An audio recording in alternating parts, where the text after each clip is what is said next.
Sir ma'am, सबसे पहला आपसे क्वेश्चन यही रहेगा क्योंकि आईवीएफ आज अपना टॉपिक है। As a IVF specialist, IVF कितना इम्पोर्टेंट आजकल के लिए वुमेन्स के लिए हो गया है? क्या प्रोसीजर रहता है, इस बारे में आप जानकारी दें। ये देखा गया है कि आजकल जो मैरिज एज है वो बहुत ही बढ़ती जा रही है, because females are also concentrating on their careers and everything. So multiple factors है कि क्यों आईवीएफ की रेट है वो बढ़ रही है। जो प्रोसेस होता है उसमें ये होता है कि नेचुरली बेसिक में एक कॉन्सेप्ट बता रही हूँ कि आईवीएफ क्या होता है। जो फीमेल होती है उसके अंदर एक यूट्रस होता है, दोनों साइड फेलोपियन ट्यूब्स होती है, ओवरीज होती है।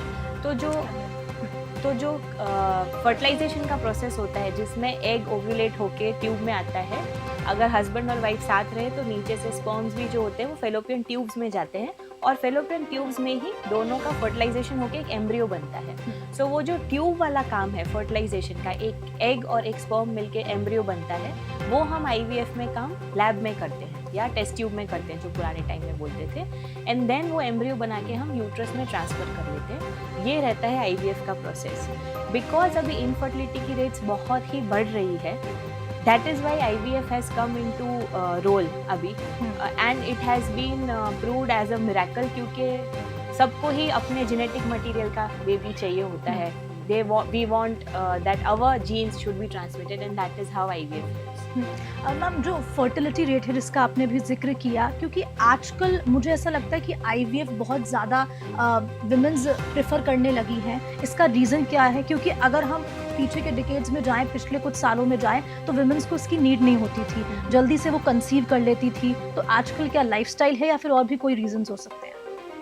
फर्स्ट जो मोस्ट कॉमन रीज़न है कि मैरिज एज इंक्रीज होना है। एक्चुअली क्या है, नेचर ने जो फीमेल्स को बनाया है वो ऐसे बनाया है कि जो बेस्ट टाइम है, पीक फर्टिलिटी जब होती है, माँ बनने की एक जो सही उम्र होती है, that is from 20s too early 30s, मतलब कहीं ना कहीं 22 से लेके 32 तक इंडियन सिनेरियो में। जैसे जैसे अपनी एज बढ़ती है वो जो एग का काउंट है वो कम होता जाता है।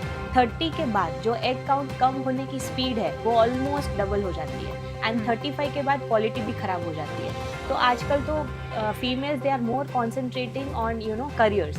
मैं ये नहीं बोल रही हूँ कि करियर में कॉन्सेंट्रेट मत करिए, बिल्कुल करिए, बट जैसे आप अपना करियर प्लान करते हैं ऐसे आप अपनी फैमिली प्लानिंग भी करिए, बिकॉज एक बायोलॉजिकल क्लॉक एग्जिस्ट करती है एंड कहीं ना कहीं it is ticking. The next common thing है जो इनफर्टिलिटी क्यों इतनी बढ़ रही है, इज अभी वातावरण में बहुत से एंडोक्राइन डिस्टरप्टिंग सब्सटेंसेस होते हैं, जैसे जो हम परफ्यूम्स लगाते हैं, जो सेंटेड कैंडल्स होती है, कोई भी फ्रेग्रेंस वाली आप चीज़ ले लो, कॉस्मेटिक्स जो हम यूज़ करते हैं, टेफ्लॉन कोटेड जो पैन्स हम नॉन स्टिक पैन्स यूज़ करते हैं, जो बॉयज़ है जो स्टेरॉइड्स लेते हैं, जिमिंग करते हैं, तो ये सारी चीज़ें कहीं ना कहीं अपनी जो नेचुरल हार्मोनल बैलेंस होता है उसको डिस्टर्ब करता है।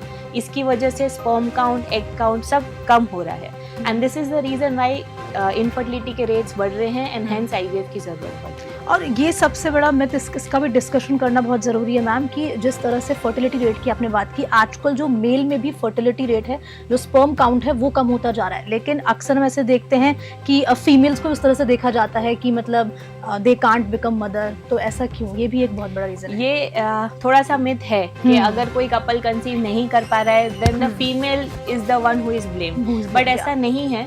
जो इनफर्टिलिटी के रीजंस भी अगर आप देखो तो it is 50% the males are responsible and 50% females are responsible, so that is a shared responsibility. इसीलिए जब भी हम आईवीएफ के लिए नहीं, बट मैं बोलूँगी जिनको भी कंसीव करने में दिक्कत हो रही है तो हम सिर्फ हस्बैंड या सिर्फ वाइफ से नहीं मिलते हैं, हम एज अ कपल ही मिलते हैं। और एक और है कि विमेंस में जब वो आईवीएफ के लिए आपके पास आती हैं तो मतलब उनके पास एक डर भी होता होगा कि मतलब कोई साइड इफ़ेक्ट्स ना हो, कि साथ साथ और एज सबसे इम्पॉर्टेंट, पहला तो यही क्वेश्चन आप कवर कीजिए कि जो एज होती है, सही एज क्या है आईवीएफ करवाने के लिए? क्योंकि जैसा कि आपने कहा कि करियर पे ज़्यादा फोकस करती हैं, वो लेट हो जाती हैं, तो 20s में वो सही है? 20s में तो आई गेस नीड ही नहीं है आईवीएफ की, तो इस बारे में भी, एज के बारे में बताएं। सी अगेन ये this is a myth that has come up कि 20s में नीड नहीं है आईवीएफ की। अच्छा, ये भी एक मिथ है। This is a myth because ऐसा नहीं होता है कि सिर्फ एल्डर एज में ही आईवीएफ की जरूरत है। सपोज जो फेलोपियन ट्यूब्स, जैसे मैंने पहले बोला कि अगर वहाँ पे फर्टिलाइजेशन हो रहा है और वही चीज ब्लॉक है, तो चाहे उसकी एज 22 हो, 32 हो या 42 हो, IVF will help them. अगर कोई मेल पार्टनर है उसके स्पर्म्स बन ही नहीं रहे, then again age is not important. तो एज इसलिए इम्पॉर्टेंट है कि आपको राइट टाइम पे कंसीव करना है, क्योंकि नेचर ने ऐसी बॉडीज बनाई हैं जो राइट टाइम है कंसीव करने की। Again that is around from 22 to 32 I would say in Indian scenario, क्योंकि 32 के बाद क्वालिटी कॉम्प्रोमाइज होना शुरू हो जाता है एग्स की, इसीलिए। एंड सेकेंड थिंग जो मैं बोलूँगी कि IVF के बारे में आपने बोला कि बहुत से रिस्क होते हैं, बहुत से साइड इफेक्ट्स होते हैं। Again here is a myth. हाँ, थोड़े से साइड इफेक्ट्स टेम्पररी ज़रूर होते हैं जो हम इंजेक्शंस लगाते हैं एग्स बनने के लिए, तो उसके लिए थोड़ा, उसकी वजह से थोड़ी सी ब्लोटिंग हो गया, गैस हो गया, हेडेक हो गया, मूड स्विंग्स होंगे, ये सारी चीज़ें हो सकती है, बट वो तभी तक रहती है जब तक वो हार्मोन उनके ब्लड में है। एक बार IVF का प्रोसेस ख़त्म हो जाता है तो ये सारे साइड इफेक्ट्स चले जाते हैं। दूसरा एक कॉमन क्वेश्चन रहता है कि IVF में दर्द होता है, ये भी। तो इसमें जो इंजेक्शंस लगते हैं IVF में, जो पहले लगते थे IVF के टाइम इंजेक्शंस, बहुत सालों पहले की मैं बात कर रही हूँ, जब IVF आया था तो वो मसल में लगते थे, तो वो पेनफुल रहते थे। बट अब जो इंजेक्शंस लगते हैं वो जैसे डायबिटीज़ वाले शुगर के इंजेक्शंस खुद ले लेते हैं इंसुलिन के, वैसे ही पेट पे लगते हैं, तो उसमें पेन नहीं होता है।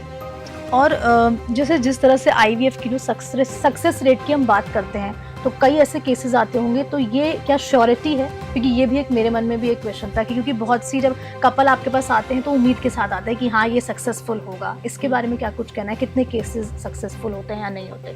Again a very good question. इसमें भी ऐसा ये होता है कि जो IVF की भी सक्सेस रेट है वो जो फीमेल पार्टनर है उसकी एज पे डिपेंड करता है। तो ऐसा नहीं है कि आप मतलब ये भी एक अवेयरनेस में देना चाहूँगी कि मोस्ट प्रोबेबल क्या होता है कि लोग सब कुछ ट्राई करने के बाद वो झाड़ा वगैरह लगवाते हैं, पता नहीं सब कर आके 40 इयर्स के बाद आते हैं कि अब हमें IVF कर दो, अब कुछ नहीं हो रहा। तो ऐसे नहीं होता है। अगर आपकी जैसे एक कपल है, उनकी शादी हो गई है, 1 साल हो गया उनको ट्राई करते हुए, अगर ट्राई ही नहीं कर रहे तो अलग बात है, बट ट्राई करते हुए 1 साल हो गया, कंसीव नहीं हो रहा है, तो उनको बिल्कुल दिखाना चाहिए, क्योंकि जैसे मैंने बोला IVF की सक्सेस रेट भी एज पे डिपेंडेंट है। तो अगर वो लेट एज में आएंगे IVF करने की तो उसकी सक्सेस रेट बहुत कम है, इट इज़ अराउंड 30%। अगर राइट एज में आते हैं, बिफोर द एज ऑफ 35 आते हैं, तो 60 to 70% चांस है कि उनको कंसीव हो जाए। और मतलब जो प्रोसीजर होता है, आपने बताया कि कितनी साइकिल्स रिपीट करनी पड़ती है, या फिर फर्स्ट साइकिल में हम कितनी बार मतलब IVF ट्राई कर सकते हैं, इस बारे में क्या? ट्राई तो खैर ऐसा कुछ मैक्सिमम अमाउंट का नहीं है कि आप इंजेक्शंस जिसका आपने जिक्र किया वो लगते हैं, इसलिए 10 डेज के इंजेक्शंस लगते हैं इसमें एक साइकिल में, and then around again it is average, किसी को 8 दिन लगते हैं, किसी को 12 दिन भी लग सकते हैं, वो भी डिपेंड एज पे। हाँ नहीं, it depends on the body, उनकी जो बॉडी का रिस्पॉन्स है। किसी को किसी को 8 दिन के इंजेक्शन में एग्स मैच्योर हो जाते हैं, किसी को 10 दिन में होते हैं, किसी को 12 दिन में। So average is around 10 days के इंजेक्शंस लगते हैं। नंबर ऑफ साइकिल्स भी अगेन डिपेंड करेगी कि उनका ओवेरियन रिजर्व या उनका AMH कितना है। जिनका एग काउंट कम होता है, बहुत कम होता है, तो उनको हम बोलते हैं कि आप 1 या 2 साइकिल करवा लो, and then we go for embryo transfer. अगर कोई है कि जिनके एग काउंट बहुत ज्यादा है, जैसे PCOS है, तो उसमें तो 1 साइकिल भी इनफ रहती है। PCOS का आपने जिक्र किया, ये आजकल मोस्ट कॉमन चल रहा है कि उनको हार्मोन्स डिस्बैलेंस हो रहे हैं, पीरियड्स टाइम पे नहीं आ रहे, तो क्या इसका भी कंसीव करने से कोई लेना देना है? PCOS एज सच हाँ बहुत कॉमन हो रहा है, अगेन थैंक्स टू जो अडल्ट्रेशन हो रही है सारी चीज़ों में अपने आसपास, उसकी वजह से एंड लाइफस्टाइल की वजह से।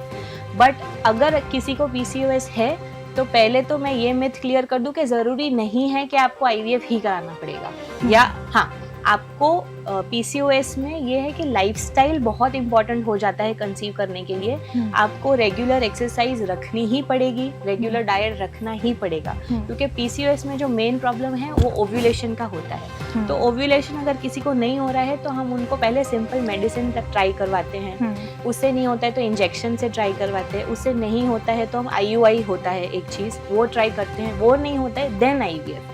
As such PCOS is not an indication कि हम डायरेक्टली किसी को IVF के लिए बोलते हैं। मैम IUI अपने जिक्र किया, ये टेक्निकल टर्म जरा मुझे भी समझा, क्योंकि IVF तो सबको पता है most common, but what is the difference between IVF? IUI is intra uterine insemination, जिसमें हम यूट्रस के अंदर स्पर्म्स डाल रहे हैं। और IVF में हम पूरा एम्ब्रियो बना के डाल रहे हैं। So what is IUI is के जिसमें ऐसे पेशेंट्स होते हैं कि जिनको जैसे PCOS है कि अंडा कब फूट रहा है, तो वो फर्टाइल पीरियड होता है कि इस दिन पे आप साथ रहो तो कंसीव होने के चांसेस ज्यादा बढ़ जाते हैं। तो PCOS में एक्चुअली पीरियड्स इरेगुलर रहते हैं, तो वो एक्चुअली फर्टाइल विंडो पता ही नहीं रहता है। तो उसमें हम क्या करते हैं, मेडिसिन देते हैं, फिर सोनोग्राफी करके देखते हैं। फिर जब एग रप्चर होता है तो या तो हम कपल को साथ रहने के लिए बोलते हैं या फिर IUI कर सकते हैं, जिसमें हस्बैंड के ही स्पर्म्स लेके, अच्छे स्पर्म्स लेके, जो डेड स्पर्म्स होते हैं उसको वॉश करके हटा के उनके यूट्रस में हम इंजेक्ट कर देते हैं। सो इससे क्या हुआ कि एक तो हमने जहाँ पे एग रहता है उसके पास स्पर्म्स को डाल दिया, तो चांसेस 10 to 12% बढ़ जाते हैं प्रेगनेंसी के। और पर आगे के जो स्टेप्स है वो फिर भी हम नेचर पे छोड़ रहे हैं कि अंडा और स्पर्म मिलेंगे नहीं मिलेंगे, एम्ब्रियो बनेगा नहीं बनेगा, राइट टाइम पे यूट्रस में आएगा नहीं आएगा और स्टिक होगा नहीं होगा। इसीलिए IUI से जो कंसीव होने के चांसेस है वो कहीं ना कहीं maximum it is 20%। But with IVF what we are doing is हम ये सारा काम करके, मतलब एग्स बाहर, स्पर्म्स बाहर, करते हैं, एम्ब्रियो भी बाहर करते हैं एंड राइट टाइम पे यूट्रस पे रखते हैं। सो बस जो एक लास्ट स्टेप है कि वो एम्ब्रियो चिपकेगा नहीं चिपकेगा, वो that is still in nature's hand. We don't have ऐसा कोई फेविकॉल नहीं आया अभी तक कि हम इसीलिए 100% श्योरिटी नहीं है। लेकिन जिस तरह से, क्योंकि आप IVF स्पेशलिस्ट हैं और आजकल इसकी बहुत ज़रूरत आन पड़ी है, जैसा कि आपने मैरिज रेट बताया है, और साथ ही साथ दूसरी चीज़ ये भी है कि लाइफस्टाइल बहुत बड़ा इसमें ड्रॉबैक भी होता है। लेकिन जो एक नेचर्स की चीज़ें, नेचुरलिटी जो होती है, और ये एक तरह से आप उसको आर्टिफिशियल कर रहे हो, जैसे आर्टिफिशियल हार्मोन्स भी होते हैं, तो इनमें फ़र्क तो होता ही है, क्योंकि जो नेचुरल चीज़ आप कंसीव कर पा रहे हो और एज IVF के, तो इसमें प्रॉब्लम्स तो मेरे ख्याल से आती होंगी। नहीं, as such there are no problems that is indicated. पहले लोगों को ये भी डाउट होता था, प्रॉब्लम्स बस ये देखा गया है कि जो हार्मोन का अमाउंट है, जैसे नॉर्मल प्रेगनेंसी में हमें सिर्फ फॉलिक एसिड हम देते हैं फर्स्ट 3 मंथ्स के लिए और कुछ नहीं देते। विद IVF जो फर्स्ट 3 मंथ्स हमको सपोर्ट देना रहता है हार्मोन्स का, वो थोड़ा सा ज्यादा रहता है नेचुरल प्रेगनेंसी से। अगेन ये भी डाउट रहता है कि नेचुरल प्रेगनेंसी में ठीक रहता है, IVF में बच्चे एबनॉर्मल हो जाते हैं, मतलब एबनॉर्मल बच्चे होने के चांसेस ज्यादा है। तो again this is a myth, ऐसा कुछ नहीं होता है। IVF पहले के टाइम क्या होता था, जैसे मैंने बोला कि लोग बहुत ओल्ड एज में कराते थे, 40 इयर्स के बाद आते थे IVF कराने। पहले सब कुछ ट्राई कर लिए, नहीं हुआ तो IVF। तो जैसे आपके स्किन, आपके बाल, जैसे आप एज होते हो उनकी क्वालिटी खराब होती है। अपन जैसे यंग थे और अभी हैं तो थोड़ा सा तो डिफरेंस आ ही जाता है। वही DNA डैमेज एग्स और स्पर्म्स में भी अक्यूमुलेट होता है, एग्स में बहुत ज्यादा। तो अगर कोई भी फीमेल प्रेग्नेंट हो रही है 35 के बाद, चाहे वो नेचुरली प्रेग्नेंट हो रही हो, चाहे वो IUI के थ्रू, चाहे वो IVF के थ्रू, तो वो एबनॉर्मल बच्चे होने के चांसेस रहते हैं। It is not because of IVF के कोई एबनॉर्मल बच्चा होता है, but because of the age of the female partner. जितनी ज्यादा एज होगी उतना chances of having an abnormal embryo and hence a baby are more. तो IVF की वजह से नहीं होता, मतलब इन एनी केस, चाहे अगर 35 मेन एज पे, that is why mean age of the female is important. और अगर हम जैसे विलेजेस की बात करते हैं, रूरल एरियाज की बात करते हैं, वहाँ पर इस चीज़ की अवेयरनेस नहीं है। तो आजकल वही जो काफ़ी सारे मिथ सुनते हैं, झाड़ा लगवाना, तो उनके लिए अवेयरनेस के लिए क्या कुछ इम्पॉर्टेंट है करना? और दूसरी चीज़ ये कि जो फाइनेंशियल कंडीशन जिनकी स्ट्रांग नहीं होती, क्या वो भी IVF कर सकते हैं? और उस बारे में क्या कोई स्कीम्स बनाई गई है, वो भी जानकारी दें। बिल्कुल, स्पेशली जो ये आप बोल रहे हो, सही बोल रहे हो। विलेजेस में actually there is no awareness. वहाँ पे लोग की ट्यूब्स ब्लॉक है, पर पता नहीं, मतलब अगर किसी की ट्यूब्स ब्लॉक है, जैसे मैंने बोला fallopian tubes, then IVF could be your option, first option, चाहे आपकी एज कम भी क्यों नहीं हो। बट बिकॉज इस चीज़ की अवेयरनेस नहीं है, इसीलिए ये जो फ्री कैंप्स होते हैं, ये सब जो करने चाहिए, वो गवर्नमेंट को थोड़े से और एनहांस करके विलेजेस में भी करने चाहिए। रही कि पुअर क्लास इसको अफोर्ड कर सकता है या नहीं कर सकता, so there are multiple schemes available. अभी तक कोई भी गवर्नमेंट स्कीम में इंक्लूड नहीं हुआ है IVF, बट बहुत सारी इंश्योरेंसेज एंड EMI की ऑप्शंस अवेलेबल रहती है। सो कॉस्ट फैक्टर कहीं ना कहीं इज द लिमिटिंग फैक्टर के सब क्लास ऑफ पेशेंट्स इसको अफोर्ड नहीं कर पा रहे। और IVF के बारे में ऐसी कोई इम्पोर्टेंट इन्फॉर्मेशन जो आजकल की वुमेन्स को होना बहुत ज़रूरी है इस बारे में? हाँ, इसके लिए मैं यही बोलूँगी कि जैसे एज, फीमेल की age is the most important thing जो सक्सेस रेट या फिर कंसीव करने की लिए रिस्पॉन्सिबल रहती है। So plan your career, I am not saying don't plan your career, but plan your family also together, because आपकी जो प्रोफेशनल क्लॉक है और जो बायोलॉजिकल क्लॉक है दोनों ही ऑपोजिट डायरेक्शंस में रन करती है. So if you are just planning your professional career, then this is a very important mistake that you are doing. अगर आप हेड स्ट्रॉन्ग हो कि आपको नहीं कंसीव करना है, आप 32-33 के हो गए हो, अभी आपको नहीं कंसीव करना है, शादी नहीं हुई है, मनचाहा पार्टनर नहीं मिला है या मिल भी गया है बट हाँ पेरेंट्स अभी नहीं बनना है, तो आप एग फ्रीजिंग जैसे ऑप्शन है वो आप you should go for that. मतलब so that you know at the age of 40 जब आप सोचो कि अब हमें कंसीव करना है तो ऐसा नहीं हो कि अपने को डोनर एग्स पे जाना. ओके है ना. डोनर का इसका भी आप समझाएं, क्योंकि आजकल जो ART बैंक्स का भी मैंने नाम सुना है कि जो डोनेट करते हैं उनकी जो स्टोरेज होती है उसके बारे में इंफॉर्मेशन होना भी ऑडियंस को बहुत ज़रूरी है, क्योंकि कितने साल तक हम वो मतलब स्टोर कर सकते हैं और साथ ही साथ कौन सी एज डोनर के लिए वो सही होती है.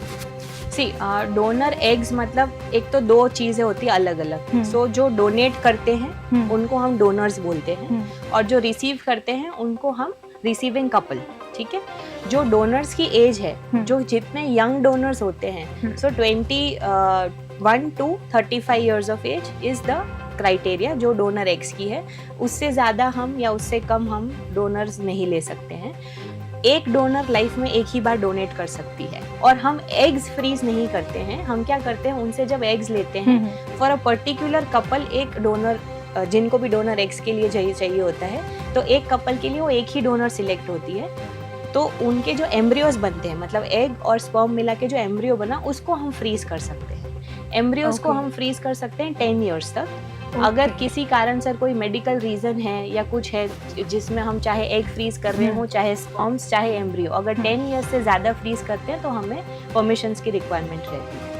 यानी कि जो एग्स फ्रीज करने की बात है वो आप मतलब 10 years तक कर सकते हो, उसके बाद प्लांट कर दो बॉडी में, ऐसा? हाँ, यस, मैक्सिमम 10 years तक अलाउड है. उसके बाद you have to take permissions. जैसे एग फ्रीजिंग इसमें भी करते हैं, जैसे छोटे बच्चे होते हैं, ल्यूकेमिया हो गया या कोई अलग सा कैंसर हो गया जिसमें उनको कुछ थेरेपी की ज़रूरत है, चाहे वो कीमोथेरेपी हो चाहे रेडियोथेरेपी हो, बचपन की मैं बात कर रही हूँ. तो वो जो कैंसर की ट्रीटमेंट्स होती हैं वो इतनी टॉक्सिक होती है कि वो बॉयज़ को भी, मतलब स्पर्म्स भी डिस्ट्रॉय कर देती है और फीमेल्स में एग्स भी डिस्ट्रॉय कर देती है, बिकॉज ये सब रैपिडली डिवाइडिंग सेल्स होते हैं. तो हमें क्या करना है कि किसी को भी अगर कैंसर है बचपन में और वो ट्रीटमेंट ले रहे हैं तो उनके एग्स या उनके स्पर्म्स फ्रीज करवा के रखने, ताकि वो जब बड़े हो जाए, मैरिजेबल एज के हो जाए, तो वो ये चीज़ यूज़ कर सकें. और डोनर की मतलब अगर कोई डोनेट करता है अपने एग्स या हम स्पर्म्स की भी अगर बात करते हैं, उनको फ्रीज रखा जाता है, उसकी मतलब वो आप उससे पहले कोई टेस्ट वगैरह होते हैं? बिल्कुल, कि मतलब कोई बीमारी ना हो, हीमोग्लोबिन की बात हो गई या किसी चीज़ की? उनके सारे ब्लड टेस्ट होते हैं, मेनली CBC वगैरह वायरल मार्कर्स होते हैं, ये जो ट्रांसमिट हो सकते हैं ब्लड से डिजीजेस, इसकी होती है. एंड जो डोनर्स होते हैं, स्पेशली जो एग डोनर्स होते हैं, उनकी जेनेटिक टेस्ट भी होते हैं कि कोई जेनेटिक चीज़ तो नहीं है जो अपने को टेस्ट आंखों से नहीं दिखते और ट्रांसमिट हो सकती है बहुत बारी. तो ये सारे टेस्ट होते हैं. इनफैक्ट स्पर्म डोनर्स के लिए तो हम 6 months तक वेटिंग पीरियड होता है. जैसे हमने अभी टेस्ट करवाए, 6 months के बाद हम वापस टेस्ट करवाते हैं, क्योंकि बहुत सारी डिजीजेस लेटेंट पीरियड में होती है जो डिटेक्ट नहीं होती है. तो वापस टेस्ट करने के बाद फिर सैंपल्स यूज होते हैं. और ART बैंक्स की और जो ART सेंटर्स होते हैं उन दोनों में बेसिकली डिफरेंस क्या है? सी, ART बैंक्स डोनर्स के साथ डील करते हैं. ओके, कौन डोनेट कर रहा है? कौन, जो भी अगर हम डोनर ले रहे हैं, चाहे एग डोनर हो चाहे स्पर्म डोनर हो, तो मतलब उनको रजिस्टर्ड होना जरूरी है ART बैंक में. ओके. ART सेंटर जो भी IVF करते हैं that is a ART centre. उसमें और IUI करते हैं वो भी एक ART सेंटर है. वो लेवल 1 हो गए. लेवल 2 सेंटर्स है जहाँ पे IVF होता है. और बैंक्स एंड सरोगेसी के लिए अलग से ही चीज़ है. तो जिन कपल्स को कंसीव करने में दिक्कत आ रही है उनको डायरेक्टली ART बैंक में नहीं जाना है, उनको आना है ART सेंटर में. ओके. वो देखेंगे कि आपको डोनर्स की रिक्वायरमेंट है भी या नहीं, क्योंकि अभी बहुत सारी न्यू टेक्निक्स आई है, जैसे ओवेरियन रिजुविनेशन है, टेस्टिकुलर रिजुविनेशन है, जिसमें जिनके एग्स बहुत कम है या स्पर्म्स की क्वालिटी बहुत कम है, तो हम उनका ही PRP बना के उनके एग्स में या टेस्टिस में इंजेक्ट, ओवरीज में या टेस्टिस में इंजेक्ट करते हैं. And we can improve their quality of eggs and quality of sperms. और सबसे बड़ा यहाँ पर ये भी एक क्वेश्चन अराइज होता है कि जो आजकल के कपल हैं वो बेबी लेट प्लान करते हैं कि वी हैव टू, मतलब उनकी शादी हो गई but they have to enjoy, तो वो बेबी लेट प्लान करते हैं. ये भी एक बहुत बड़ा कारण रह सकता है, क्योंकि वही उसमें फिर एज फैक्टर आ जाता है. बिल्कुल, दिस इज़ अ वेरी, मैंने वही बोला, most common reason why IVF के या इनफर्टिलिटी के रेट्स इंक्रीज हो रहे हैं is because of late marriages. क्योंकि कहीं ना कहीं age is the most important factor. Nature ने अपनी बॉडीज ही ऐसे बनाई है कि बिफोर 32 और बिफोर 35 आइडियली कंसीव होना चाहिए एटलीस्ट एक बार। Gymming is also a reason of both womens and men? No, gymming I would suggest के इनफैक्ट फीमेल्स के लिए तो जो स्ट्रेंथ ट्रेनिंग होती है जिसमें डंबल्स वगैरह हम उठाते हैं, that is a very good exercise but should be done in moderation. दिन का 2-2 बार लोग जिम जा रहे हैं, 3-3 बार जा रहे हैं, 3 घंटे उधर रह रहे हैं, ऐसे नहीं। 45 minutes a day for 5 days a week is enough for both males and females। Gymming के अगेंस्ट जो मैं चीज़ बोलूँगी, ये जो टेस्टोस्टेरोन के और स्टेरॉइड्स के इंजेक्शंस लेते हैं मेल्स अपनी बॉडी बनाने के लिए, तो वो क्या है, एक मेल हार्मोन है। अब आप मेल्स के अंदर ऑलरेडी हार्मोन बन रहा है, अगर आप बाहर से डालोगे तो अंदर बनना बंद हो जाएगा।